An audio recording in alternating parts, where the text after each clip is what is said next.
Então estamos aqui, né, na segunda parte da nossa videoaula, né, da aula 1 para as turmas, sobretudo para as turmas 1A, 1B, 12A e 20A, que tem aula teórica na quinta-feira. Então me desculpem novamente por ter que fazer uma videoaula, motivos eu já expliquei no primeiro vídeo.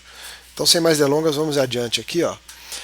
Vamos começar do lá de trás, tá bom? Então, vocês já devem ter visto esse calendário cósmico, né? Isso é um calendário cósmico onde quem fez isso aqui colocou o dia 1º de janeiro, primeiro momento do dia 1º de janeiro como Big Bang e colocou, isso ocorreu há 13,8 bilhões de anos, né? E colocou o último segundo do dia 31 de dezembro como agora. Quer dizer, agora. Não, agora. Entenderam? O tempo está passando, né? Tá? Então entendam como o momento mais atual possível é o último milionésimo de segundo do dia 31 de dezembro. Beleza? Quando a gente coloca as coisas nessa perspectiva, então eu distribuo esses 3,8 bilhões de anos como se fosse um calendário aqui de um ano para nós, para a gente ter uma noção de onde as coisas aconteceram. Então dá uma olhada aqui, alguns eventos importantes que aconteceram aqui durante esse calendário cósmico. Por exemplo, a formação da Via Láctea foi mais ou menos aqui por volta de março. Tá? Então, a formação da Via Láctea, os planetas começaram a ficar na sua forma mais sólida, deixando de ser gases. E olha só o período que passou aqui de resfriamento disso tudo. Nós chegamos aqui no surgimento do planeta Terra só aqui em setembro, o que nos dá mais ou menos 4,5 bilhões de anos atrás. Então a Terra ela se solidificou e esfriou suficientemente para ser uma coisa mais ou menos redonda e sólida, ok? Aí, em algum momento, depois desses 4,5 bilhões de anos para cá, surgiu a vida na Terra.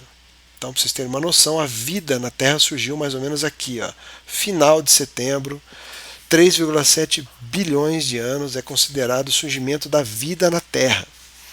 Tá? E essa vida surgiu, tem algumas teorias, né, que dizem como essa vida surgiu na Terra. O fato é que a vida surgiu, os registros fósseis mostram isso.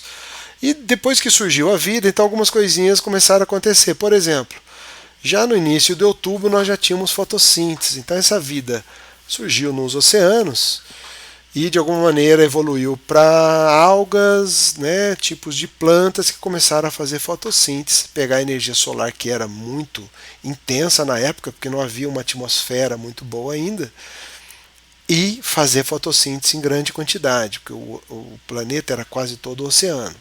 Tá? E essa fotossíntese gerou, obviamente, uma quantidade de oxigênio que foi se acumulando ao redor do planeta Terra, formando a nossa atmosfera, que tem não só oxigênio, mas tem outros gases. Né? Nessa época, no passado, os teores de oxigênio, inclusive, eram bem maiores do que são hoje. Tá? Hoje nós estamos em torno de 21%. No passado, esses teores já foram superiores. Tá, ok? Como tinha oxigênio, então aí isso deu um boost, aí, um boom na vida na Terra. Surgiram aí já nas primeira semana aí de novembro, que seria, veja, já estamos nos aproximando do último mês, né, os organismos eucariotos. E dezembro, a gente vai fazer um recorte aqui, ó, em dezembro, trazer dezembro para um novo quadro aqui, ó, começando aqui, tá aqui, ó, janeiro, fevereiro, dezembro, tá vendo? Que foi quando surgiu vida multicelular. E aqui está cada dia de dezembro, tá vendo aqui, ó? Onde aconteceu coisas interessantes para nós aqui, ó. Primeiro, plantas terrestres, né? Plantas terrestres foram muito importantes para o surgimento dos insetos terrestres também, que surgiram aqui no dia 21 de dezembro. Então nós já estamos na terceira, né, indo para a quarta semana quase aí do último mês do nosso calendário cósmico, quando surgiram os insetos. Para vocês terem uma ideia, essa data aqui é cerca de 480 milhões de anos atrás. Mas é muito, é pouco, né? Vamos comparar com outros bichos, né? Tá vendo? Os outros répteis, dinossauros, mamíferos surgiram bem depois disso, inclusive flores, né? que é importante aqui, ó? Então, humanos, né? A gente acha que a gente é importante, então vamos colocar os humanos aí, ó. Então, esse ancestralzão comum aqui, ó, primeiro indivíduo lá, espécie que ficou em pé, que separou, né, humanos de chimpanzés aí, chutando alto, gente, 10 milhões de anos, talvez. Então aqui a gente já vê uma grande diferença. A nossa espécie está evoluindo como espécie Homo sapiens há 10 milhões de anos, no máximo. Enquanto as espécies de insetos, muitas delas estão evoluindo há 480 milhões de anos. Você pega insetos de 200, 300 milhões de anos que são idênticos aos insetos atuais. Tá? Então os insetos têm um tempo de evolução maior do que o nosso. Tá bom? Isso gera uma série de problemas para nós. A nossa agricultura, nós já estamos no último dia de dezembro. Esse é o último minuto de dezembro. Tá vendo aqui, ó? Os últimos 20 segundos de dezembro surgiu a agricultura no calendário cósmico. 10 mil anos atrás, isso aí dá os últimos 20 segundos. Então tudo que nós fizemos em agricultura até hoje está nos últimos 20 segundos daquele ano. Desde o Big Bang lá, tá bom? Para a gente ter uma noção de como a gente está, de alguma maneira, afetando o nosso planeta, né? Nos últimos momentos. E as coisas foram acontecendo até chegar no agora, né? O último segundo aqui que nós estamos falando com vocês aqui agora, tá bom? Então isso para a gente ter uma ideia do nosso tempo de evolução com relação ao tempo de evolução dos insetos. Falando um pouquinho de classificação, depois vou ter uma aula só sobre nomenclatura. Então a classificação dos seres vivos, vocês conhecem essa classificação básica aí, né? Reficofage, né? Rei Filó classificou de ordinárias as famílias dos generais espartanos, né? É o reficofage que é mais fácil. Reino, filo, classe, ordem, família, gênero, espécie. Aqui nessa disciplina, então nós vamos saber em que reino nós estamos, que filo, e nós vamos ver aqui onde que a gente vai focar mais, né? Então, os insetos e nós também estamos no mesmo reino animal, né? Espero, né? Reino animal, não é isso? Que filo nós estamos, nós homens? Vocês sabem? Dá uma pensada aí, vê se você sabe. E que filo estão os insetos? Insetos estão no filo Artrópoda. São organismos com corpo segmentado, né? Tá? Pernas segmentadas, tá bom? Corpo segmentado, são os artrópodes.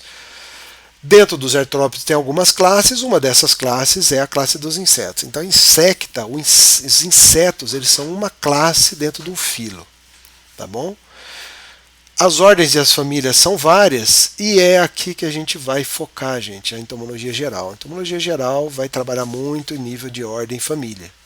Dificilmente a gente vai descer para gêneros e espécies, mas muitos exemplos existem aí que a gente vai passar, mas o foco é você entender o que as ordens são, quais são as ordens, como separar essas ordens e o que as famílias dentro de cada ordem representam em termos de importância, tá bom?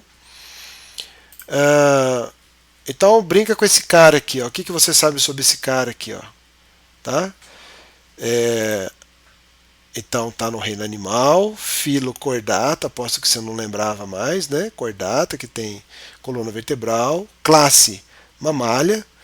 Então, interessante, os mamíferos estão no mesmo nível que os insetos, né? Porque são classes dentro de um filo, tá bom? A ordem desse carinha aí é a ordem primata, família, Hominidae. Então aqui começa a brincadeirinha, né? Então se você vê aí, ó, Hominidae, subfamília, Hominine, tribo, Hominine. Esses finais aí, gente, têm um significado. Então eu não falei Hominidae, falei? Falei Hominidae. Eu não falei Homininae. Porque isso está escrito em latim, gente. Então os nomes de tudo é em latim. E em latim, A e E se lê E. Tá bom? Então, as famílias de insetos todas vão terminar em D. Tá? Bracônide, e por aí vai. As famílias são como as nossas aí, Hominide, ou subfamília, Hominine. Quando é DAE, é família. Quando é NAE, é subfamília. Quando é INE, é tribo. Isso vale para praticamente todos os seres vivos, tá bom? Então aí nós chegamos aí no gênero homem, na espécie Homo sapiens. Então isso aqui é um Homo sapiens. Vocês acharam que é um Neandertal? Não é não, é um Homo sapiens, tá bom? E esse cara aqui? Que reino ele tá? Tá no mesmo, filho é o mesmo, classe, a ordem é a mesma, família. Caramba, é a mesma família que a nossa. Subfamília também é a mesma, tribo é a mesma. Então esse cara aqui só se diferencia de nós no gênero, tá? Nível de gênero e depois espécie, né? O nosso Pantroglodites, que é o chimpanzé, tá bom? Então vocês podem fazer essa brincadeira aí com vários animais aí e é interessante fazer isso. Às vezes você não imagina que nível que os animais estão, né? Então, mamíferos está no mesmo nível de classificação que os insetos, tá bom? Falando um pouquinho sobre os artrópoda, então o filo artrópoda ele é dividido em dois subfilos. Um subfilo que possui quelíceras, onde tem só uma classe, que é a classe aracnida, onde estão aranhas e ácaros. Tá? Aranhas, ácaros, opiliões, escorpiões, isso aí está tudo dentro de aracnida. Possuem quelíceras, possuem essa divisão corporal aqui, ó, cefalotórax e abdômen. E possui 4 pares de pernas. Beleza? Isso caracteriza um aracnida.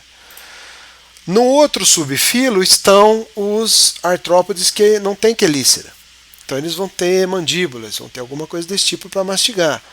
Aí você tem classe quilópoda, onde estão as lacraias. Normalmente as lacraias são predadoras, possuem glândulas de veneno, tal. Você tem os diplópoda, que são os piolhos de cobra. A diferença básica entre diplópoda e lacraia, primeiro que diplópoda a maioria é detritívoro, tem algumas espécies predadoras, mas a maioria é detritívora. E a segunda diferença mais óbvia é que diplópoda, que dá nome a eles, né, tem dois pares de pernas em cada segmento corporal. Observe aí na foto aqui, ó, tá vendo? No desenho aqui, ó, são 2 pares de perna em cada segmento, enquanto que lacraias quilópoda tem um só, tá? Uma quarta classe de artrópode são os crustáceos, tá? Muitos crustáceos são aquáticos, são marinhos. Se você olhar bem, um crustáceo tem 2 pares de antenas, 10 pares de perna. Então veja que cada classe de artrópoda tem suas características morfológicas. E inseto também tem. Inseto, então, quando eu perguntar para você o que é um inseto, você vai responder assim: inseto é um artrópode. Eu vou perguntar isso semana que vem. Não em Tomo Quiz, tá bom? O que é um inseto? Então prepara para levantar a mão para responder. Inseto é um artrópode que possui o corpo dividido em cabeça, tórax e abdômen. Nenhum outro artrópode possui divisão corporal em cabeça, tórax e abdômen. Só os insetos. Cabeça, tórax e abdômen. Além disso, os insetos possuem um par de antenas, 2 pares de asa e 3 pares de pernas. Tá bom? As antenas vão estar sempre na cabeça, as asas vão estar sempre no tórax e as pernas também. Nós vamos olhar isso com muita calma depois, mas não existem insetos com pernas no abdômen, por exemplo. Insetos adultos, beleza? Tudo isso a gente vai destrinchar ao longo da disciplina. Então, o inseto é um artrópode que possui corpo dividido em cabeça, tórax e abdômen. Possui um par de antenas, 2 pares de asas, 3 pares de pernas. Tá bom? A resposta tipo, inseto é uma praga. Não, praga é um negócio que enfiaram na sua cabeça. É um conceito que o humano criou na natureza. Isso não vale nada. O que vale é essas características aqui, tá bom? Vamos adiante. Esse negócio evoluiu, segundo os nossos estudos, né, de entomologia, a partir de um ancestral comum. Tinha um bicho que ele tinha uma cabeça e segmentos pós-orais. Então era uma cabeça que devia ter um buraco aí onde o alimento entrava e isso aí percorria esse monte de segmentos que vinham depois dessa boca, tá? Essa suposta boca, né? Inseto não tem boca, tá bom? Isso foi evoluindo para um organismo que tinha aí já uma pequena antena aqui, ó, e começou a aparecer pseudópodes aqui, ó, expansões no corpo, para ajudar esse bicho a se locomover. Então cada segmento surgiu uma expansão dessa. Essas expansões foram se transformando em pernas de fato segmentadas.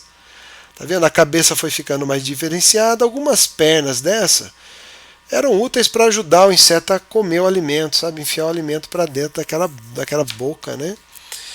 E isso foi evoluindo. Veja que algumas dessas primeiros pares de pernas foram se aglutinando na cabeça desse organismo e se transformaram nas peças bucais dos insetos.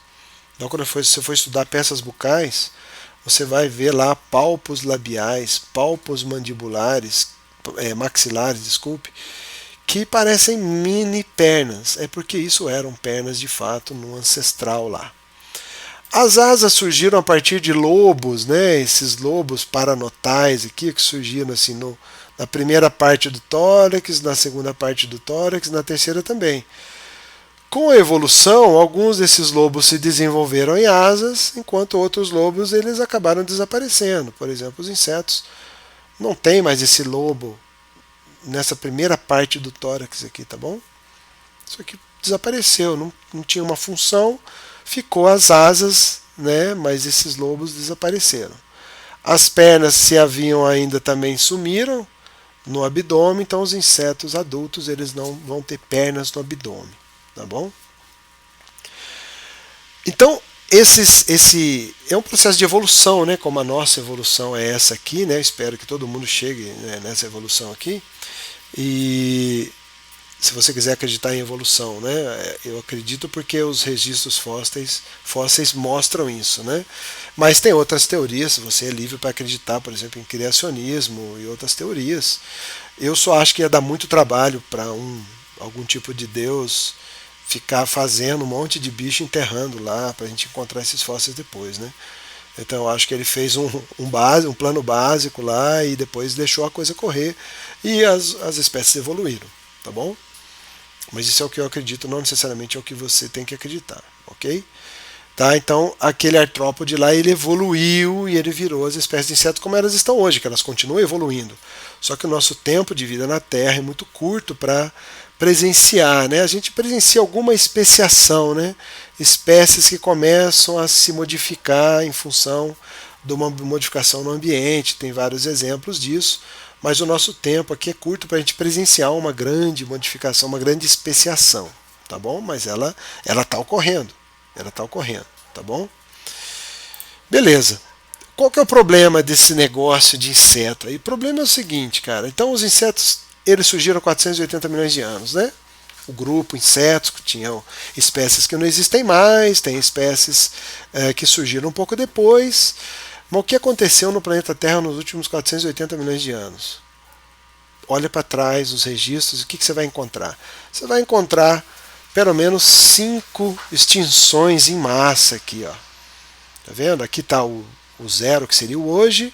Olhando para trás, você teve uma extinção em massa aqui no Paleozoico, teve 2, mais uma aqui no final, depois mais 2 no Mesozoico, tá vendo? E até chegar em hoje, isso aqui extinguiram-se espécies em massa, mas os insetos não foram extintos. Esses caras aqui foram, dinossauros, por exemplo, né? Grandes répteis foram extintos, grandes mamíferos foram extintos, mas insetos não, tá bom? Aqui tem uma outra maneira, onde o zero está aqui, o hoje está aqui, e aqui mostra então extinções em massa aqui, né? Uma extinção em massa, outra. Tem várias, tá vendo? Nos últimos 600 milhões de anos. Então, o inseto já estava aí, gente. E não foi extinto. E não vai ser extinto. Tá? Aquecimento global, se está acontecendo ou não, inseto não vai desaparecer por causa disso, tá bom? Nem terceira guerra nuclear, nem nada disso vai eliminar com insetos, beleza? Então, insetos, como estão evoluindo há todo esse tempo, cara, eles têm uma variabilidade genética gigante. Inseto sofre mutação. Inseto não vive dentro de casa com chapéu, se protegendo do sol. Ele está exposto à radiação o tempo todo. Então, ele sofre muita mutação. Isso é totalmente natural e é isso que faz parte do sucesso dos insetos. Sofrer mutações, insetos adaptados vão surgindo e vão passando isso adiante.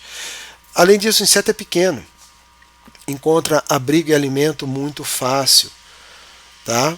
Porque inseto hoje vive num mundo de gigantes. Os insetos são pequenos. No passado não era bem assim, né?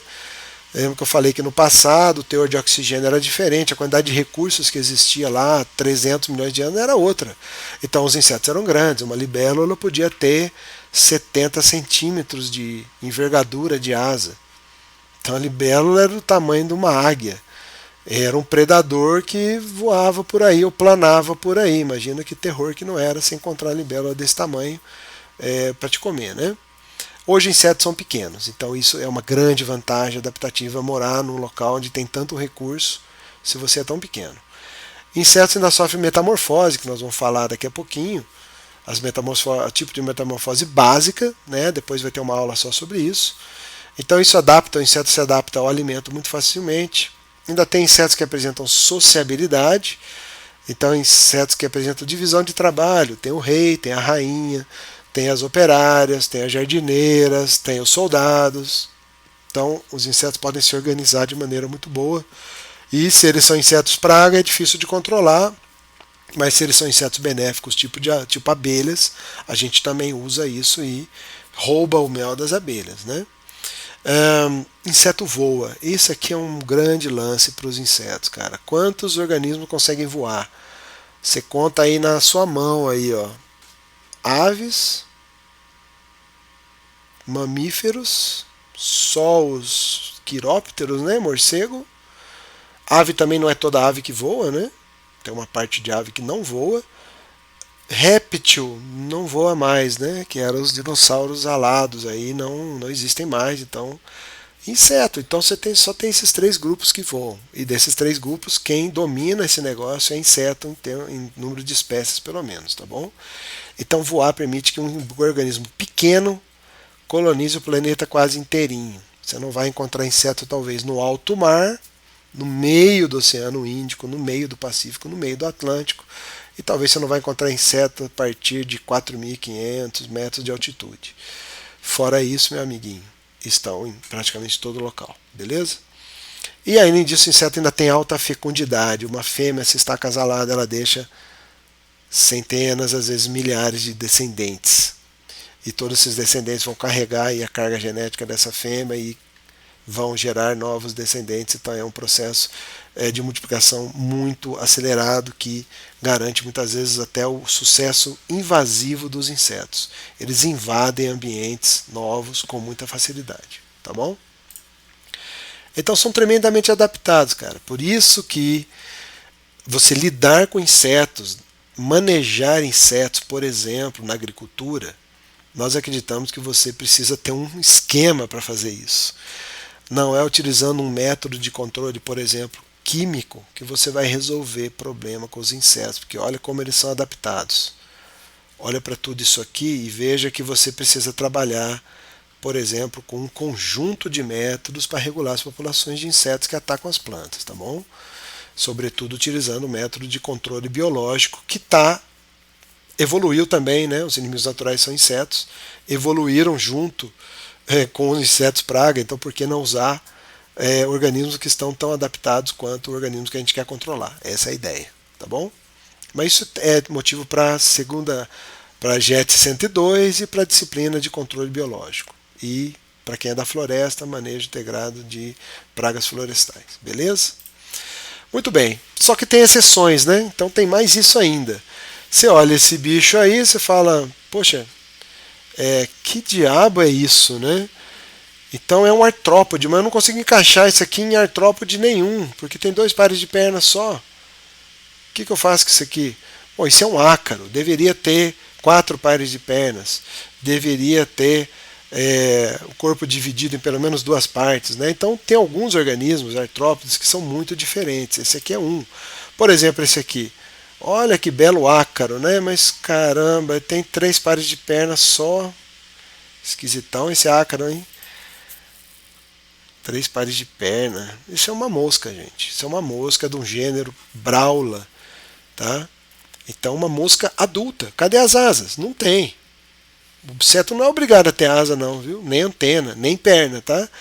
Tem insetos sem antena nenhuma, sem asa nenhuma, sem perna nenhuma. É possível, tá bom? São modificações que os insetos têm, são exceções à regra, tá bom? O problema é que o grupo é tão diverso que está cheio de exceção. Isso aqui, por exemplo, que droga é essa? É uma lesma. Putz, não sei, isso está colado na folha. Esses dois pontinhos vermelhos são os olhos dessa coisa aqui. Isso aqui é uma ninfa de um inseto chamado mosca branca, é o nome comum desse inseto. É um péssimo nome porque esse inseto nem é uma mosca, isso aqui é um percevejo, tá bom? Então esse é o adulto. Ah, o adulto bonitinho, 3 pares de pernas, 1 par de asa, 2 pares de asa, tá tudo bem. Mas a ninfa dele é um negócio bastante diferente, tá bom? Então isso pode acontecer. Isso é um percevejo chamado mosca branca. Às vezes os nomes dos insetos não indicam exatamente o que ele é, tá bom? E essa formiguinha aqui, né? Uma formiguinha, aqui tem outra formiguinha um pouco diferente, meio estranha, não? Formiga esquisita, rapaz. Isso é uma aranha que imita a formiga. Tá? Então essas coisas acontecem, cara, nos insetos, né? Você tem bichos que imitam uns aos outros, fazem mimetismo de vários tipos, tá bom? E podem enganar, né? Então isso aqui é uma aranha. 1, 2, 3, 4 pares de pernas. E as quelíceras aqui na frente. Isso é uma aranha, caramba. Isso não é formiga coisa nenhuma. Mas ela se disfarça de formiga, ela preda a formiga, ela entra no formigueiro disfarçada. Então é um modo de sobrevivência. Isso acontece muito no mundo dos artrópodes e dos insetos também. Tá bom? Então nós vamos ficar aqui muito nesse grupeto aqui, ó, ordem e família durante essa disciplina. Beleza? Aqui a gente usa muito uma teoria que eu pelo menos chamo de teoria do cavalo. Alguns chamam de teoria do camelo, mas eu acho que o cavalo é mais didático, vocês vão entender por quê. Porque eu olho um inseto, eu não fico olhando as características morfológicas dele para falar que ordem que ele é, ou que família que ele é, às vezes até que espécie ele é. Eu uso a teoria do cavalo. Luiz, ensina isso para nós, porque eu também quero isso daí. Não, mas você já sabe, jovem, presta atenção. Então eu vou te fazer uma pergunta. Descreve um cavalo para mim. É óbvio, isso é uma videoaula, né? Vocês não vão ficar aí feito bobo tentando descrever um cavalo. Mas o que o pessoal da aula de ontem falou, e vocês falariam também, é um animal que tem 4 patas. Essa é a primeira coisa que a galera fala. Tem 4 patas. Eu falo, não, beleza. Eu já sei que isso é um cavalo. Tem 4 patas. Né? Isso aí vive lá na África, vive comendo outras coisas. É isso aí, cavalo, né? Beleza, valeu. Não, não, não. Aí o pessoal vai mais. Não, mas ele tem uma crina aqui no pescoço atrás, tem uma crina. Ah, já sei. É agora sim. 4 patas e uma crina. Isso aí é um cavalo. Não, Luiz, seja burro, não é isso não. É diferente, não tem essas listras não. O bicho é marrom, branco inteiro. Ah, agora sim. Cavalo. Certo? Cavalo, olha aí, 4 patas, crina, não tem lista. Bom, tem uma só, né? Então, a teoria do cavalo é isso. Bota um cavalo na tua frente e você nunca mais esquece, meu amigo. Quando te mostrarem uma mula, um burro, um jumento, um asno, uma zebra, um leão, um cachorro, um gato, você fala, isso não é cavalo. Parece, alguns parecem, mas não é. Com inseto é exatamente a mesma coisa. É só uma questão que são novos cavalos que você ainda não conhece. Você não conhece os cavalos. Alguns você até conhece. Eu falar para você, um besouro. Você sabe o que é? Uma mosca. Um gafanhoto. Um grilo. Às vezes confunde gafanhoto com grilo. Um louva-a-Deus. Uma mariposa, uma borboleta. Então você já conhece vários desses cavalos. Nessa disciplina você vai aprender a diferenciar esses cavalos bonitinho. E chega lá no fim, vai ser tudo cavalo para você. Você vai bater o olho e falar, olha um escarabeide. Olha um coccinélide. Olha um bracônide. Virou cavalo para você, tá bom? É só uma questão de tempo. Como a gente está fazendo isso há muito tempo, nós entomologistas, então a gente conhece um monte desses cavalos que vocês ainda não conhecem, tá bom? Por isso que a gente bate o olho e já fala a família, às vezes o gênero, às vezes a espécie do inseto, porque a gente conhece, porque a gente está acostumado, mas é cavalo, beleza? Tá? Essa é a teoria do cavalo que vocês vão usar bastante nessa disciplina inteira, beleza? Falando um tiquinho da metamorfose dos insetos, depois eu vou deixar lá no campus virtual 2 vídeos mostrando a metamorfose da barata e a metamorfose de uma borboleta. Metamorfose da barata, grosso modo, aqui eu só vou falar de 2 tipos básicos de metamorfose. Na aula de metamorfose vocês vão entender que tem, na verdade, 7 tipos de metamorfose. O básico seria dois. É uma metamorfose gradual, onde os insetos se transformam de maneira gradual. Do ovo surge uma ninfa e depois essa ninfa vira um adulto. Isso é o que acontece com os percevejos, que são muito semelhantes. As ninfas são semelhantes aos adultos. Isso acontece com os percevejos, com as cochonilhas, com os gafanhotos, com as baratas, com os cupins. Tá? Todos esses insetos se desenvolvem por ninfas. As ninfas se parecem com os adultos. Quer dizer que o tipo de aparelho bucal, o tipo de alimento do adulto é o mesmo que a ninfa, porque elas são semelhantes. Só que a ninfa não tem asas e a ninfa não tem aparelho reprodutor desenvolvido, porque ela ainda é uma ninfa. Quando ela troca de pele, ela vira um adulto. Troca de pele, eu vou falar depois. E aí, pronto, aí ele está formado o adulto. Tá? Alguns exemplos aqui. Ninfas de percevejo. Quando você vê essa asa curta aqui, ó, isso aqui é chamado teca alar. Significa que esse percevejo já está nos últimos instares de desenvolvimento da ninfa. Próxima vez que ele trocar de pele, ele já vai virar um adulto de percevejo. Tá? Então você vê que os percevejos ninfas são parecidos com os adultos, só que as asas ainda estão em desenvolvimento. Esse aqui, por exemplo, é um percevejo predador. Está predando um pulgão. É uma ninfa, mas a ninfa vai ter o mesmo hábito alimentar que o adulto. O hábito alimentar muda muito pouco nesse tipo de desenvolvimento. Pulgões, esse aqui é um pulgão. Não tem asa, mas é um pulgão. Tem pulgões com asa também.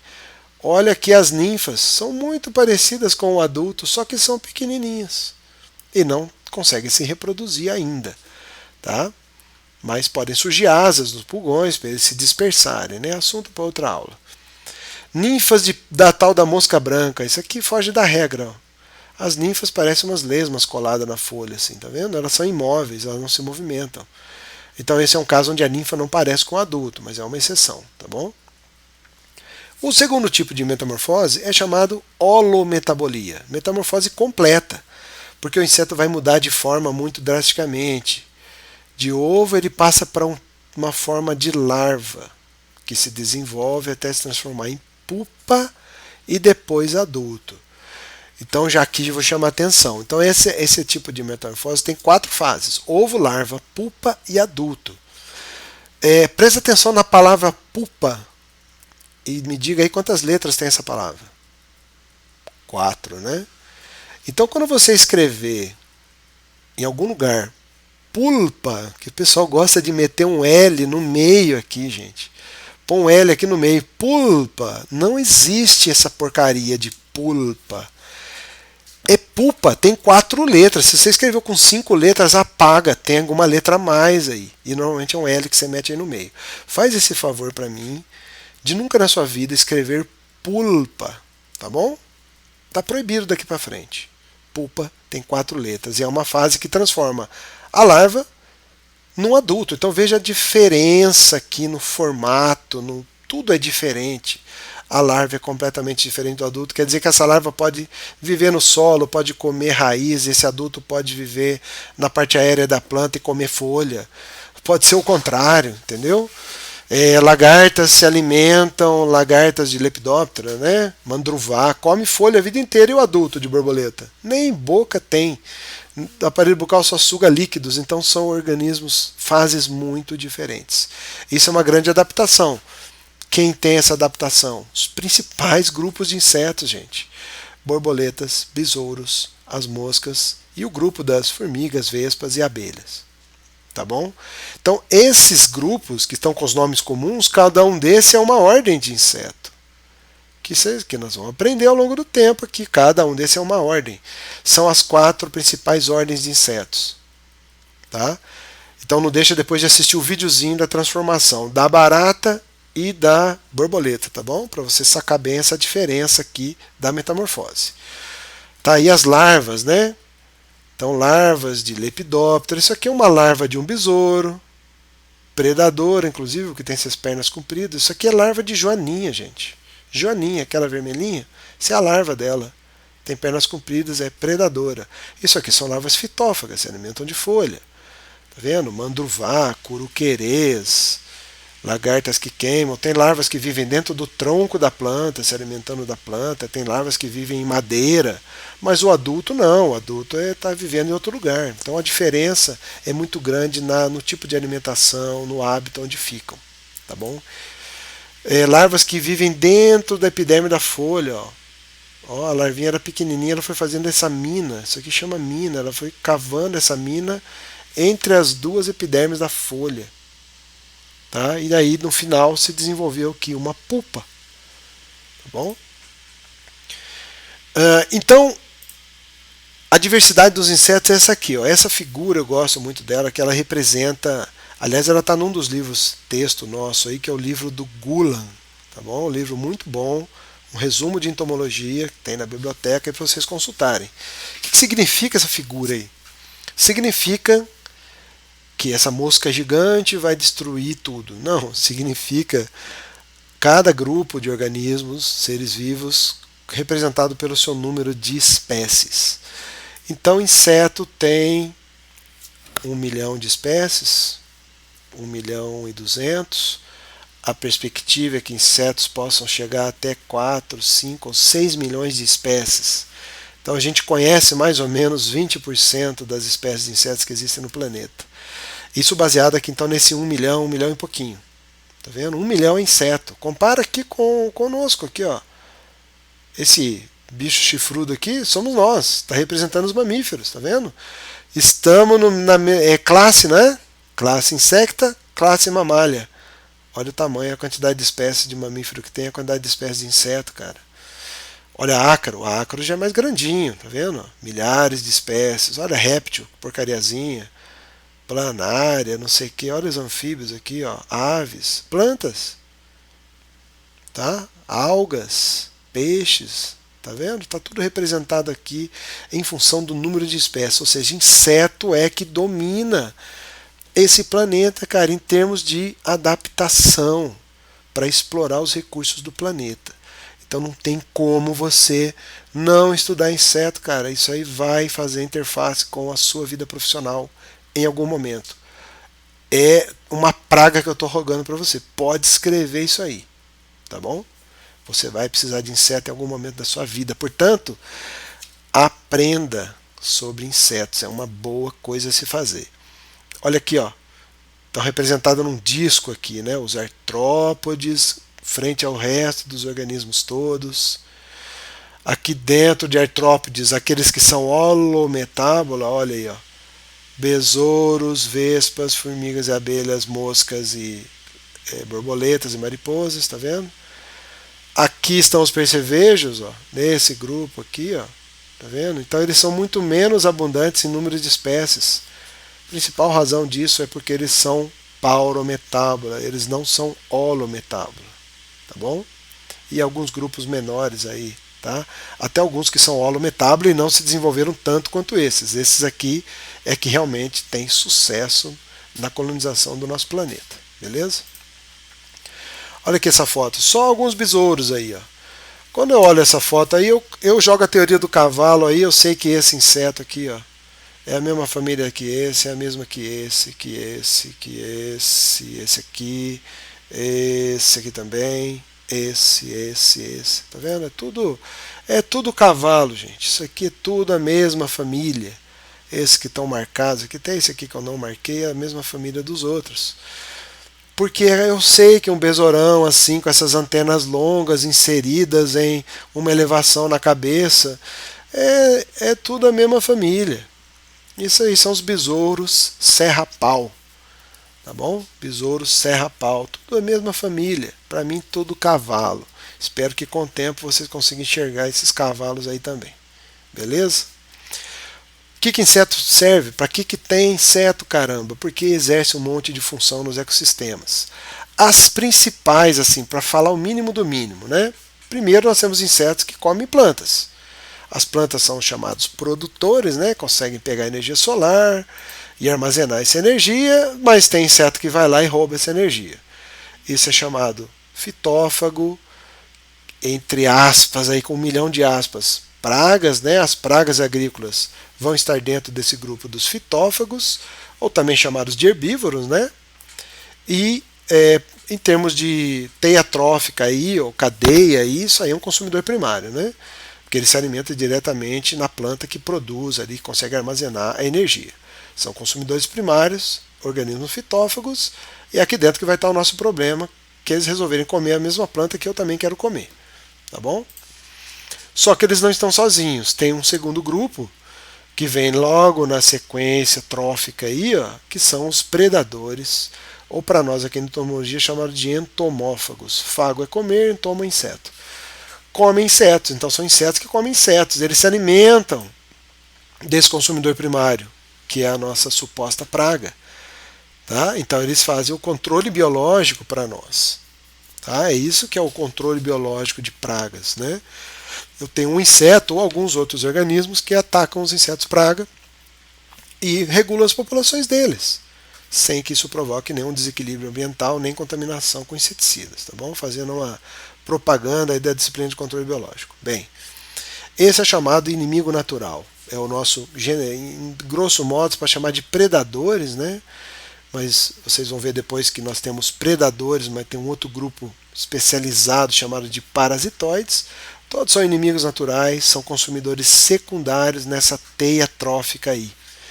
Tá? A gente sabe que a maior parte da energia está armazenada nas plantas, essa energia passa um pouco para esses caras aqui, sobra menos energia para os consumidores secundários. Tá? Então esse grupo secundário ele tende a ser um grupo mais sensível a modificações ambientais e tudo mais. Por isso que a gente tem que tomar cuidado para não eliminar os inimigos naturais quando a gente faz qualquer intervenção na natureza, por exemplo, transformando uma floresta num campo agrícola.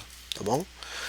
E tem um outro grupo de insetos extremamente importante, que são os detritívoros, que na verdade vão ajudar a fazer a reciclagem, porque plantas e herbívoros ou fitófagos e carnívoros vão morrer, gente. Eles vão morrer, óbvio. E eles no solo, normalmente, eles vão ser, então, sofrer detritivoria por grupos de insetos que quebram esse material morto em pedaços menores, e esses pedaços menores é que ficam disponíveis para os decompositores. Então não confunda detritívoro com decompositor, são coisas relativamente diferentes. Então a maioria dos insetos está no grupo dos detritívoros, quebram as coisas em partes menores, que ficam muito mais acessíveis aos decompositores, que vão fazer de fato a ciclagem de nutrientes.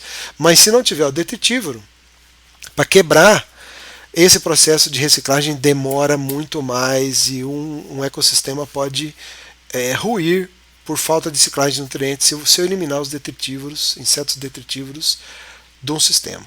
Tá bom? Então é isso que é a importância dos insetos, só para a gente começar essa conversa de importância dos insetos, como organismos que se alimentam das plantas, organismos que regulam os outros organismos e organismos que fazem a ciclagem de nutrientes na natureza inteira, em qualquer agroecossistema, em qualquer ecossistema natural também.